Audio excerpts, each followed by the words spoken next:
Muraleedharan KPCC പ്രസിഡൻ്റായിരുന്നു. ലീഡറുടെ തട്ടകമാണ് Thrissur. Leader ലെഗസിയിലെ ഒരാളാണ് മുരളീധരൻ. പിന്നെ കോൺഗ്രസിൻ്റെ മുന്നണി പോരാളിയാണ് മുരളീധരൻ. അപ്പം മുരളീധരൻ എല്ലാ കാര്യങ്ങളിലും മുരളീധരനൊരു കാര്യങ്ങൾ നിയന്ത്രിക്കാനും ചെയ്യാനും പറ്റാവുന്ന ലീഡർഷിപ്പ് ഉണ്ടല്ലോ. അപ്പോൾ സ്വാഭാവികമായും തൃശ്ശൂരിന് പറ്റിയ സ്ഥാനാർത്ഥി മുരളീധരനാണ്.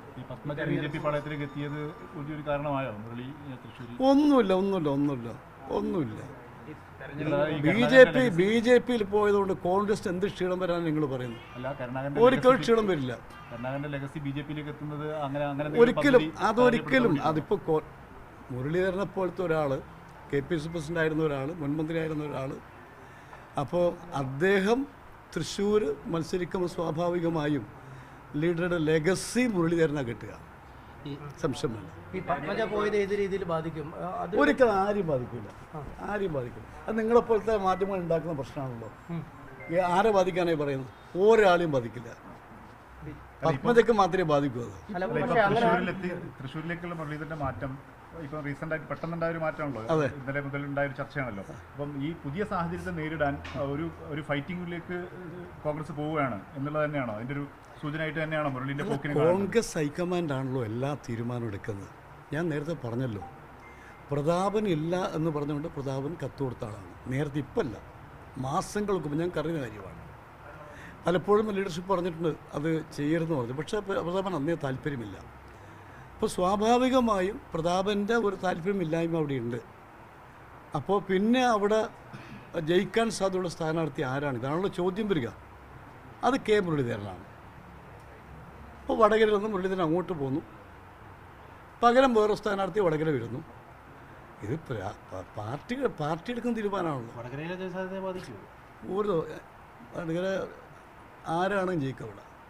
പല സംശയമുണ്ട്. അല്ല, സിറ്റിംഗ് MP ആണ് അദ്ദേഹം.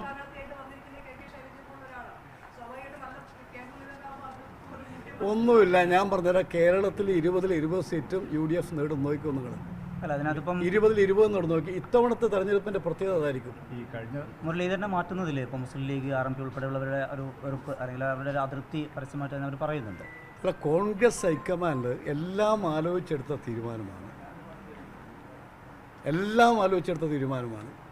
ഘടകകക്ഷികളെ പരിഗണിച്ചില്ല. എല്ലാവരും സംസാരിച്ചെടുത്ത തീരുമാനമാണ്. കഴിഞ്ഞ തവണ P. ജയരാജനോട് മത്സരിക്കാൻ വേണ്ടി ഇവിടെ ആളുകളില്ലാത്തൊരു സാഹചര്യമുണ്ട്. അവസാന ഘട്ടത്തിലാണ് മുരളീധരൻ വരുന്നത്. അപ്പം നിലവിൽ ശൈലജയാണോ മത്സരിക്കുന്നത്? അപ്പം അങ്ങനെ പെട്ടെന്ന് ആളുകളിൽ മാറുന്നത് ആ തരത്തിൽ ഏതെങ്കിലും തരത്തിൽ അതിനെ ഒരിക്കലും അങ്ങനൊന്നും ഒരു വ്യാഖ്യാനിക്കേണ്ട കാര്യമില്ല. കാരണം എന്താ അറിയൂ, വടകരയിൽ നിർത്താൻ പോകുന്ന സ്ഥാനാർത്ഥിയും പ്രാപ്തനായ സ്ഥാനാർത്ഥിയാണ്. നിങ്ങൾ തെരഞ്ഞെടുപ്പ് റിസൾട്ട് വന്നാൽ കാണാൻ സാധിക്കും അന്നേരം എന്താ സംഭവിക്കാന്ന്. 20 UDF നേടും കേരളത്തിൽ. തർക്കം വേണ്ട, ഒരു സംശയം വേണ്ട.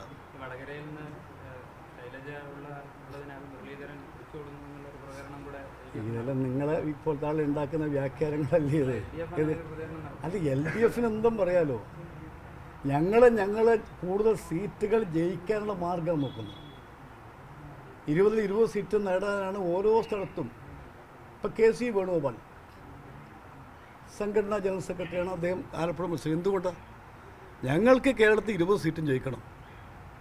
ആ 20 സീറ്റും ജയിക്കാൻ ആവശ്യമായിട്ടുള്ള സ്ഥാനാർത്ഥികളെ കണ്ടെത്തുക എന്നുള്ളത് പാർട്ടിയുടെ ധർമ്മമാണത്. KC-യേക്കാൾ കരുത്തനാണ് മുരളി, അതുകൊണ്ടാണ് തൃശ്ശൂരിൽ ഇപ്പോൾ മുരളിയെ പരിഗണിക്കുന്നത്. ഞാൻ പറഞ്ഞല്ലോ, എല്ലാവരും പ്രാപ്തരാണ്. ആരാ പ്രാപ്തിക്കുറവുള്ളത്? അതൊന്നല്ല. കോൺഗ്രസ് ഹൈക്കമാൻഡ് കേരളത്തിലെ 20 സീറ്റുകൾ ജയിക്കാനുള്ള ഒരു തെരഞ്ഞെടുപ്പ് നയമാണ്, തന്ത്രമാണ് ആവിഷ്കരിച്ചത്. ആ തന്ത്രത്തിൻ്റെ ഭാഗമായിട്ടാണ് മുരളീധരനെ തൃശ്ശൂർ, KC വേണുഗോപാലിനെ ആലപ്പുഴ, ഇതെല്ലാം നിശ്ചയിക്കാൻ കാരണം അതാണ്. അതുകൊണ്ട് അതിലെന്താണ്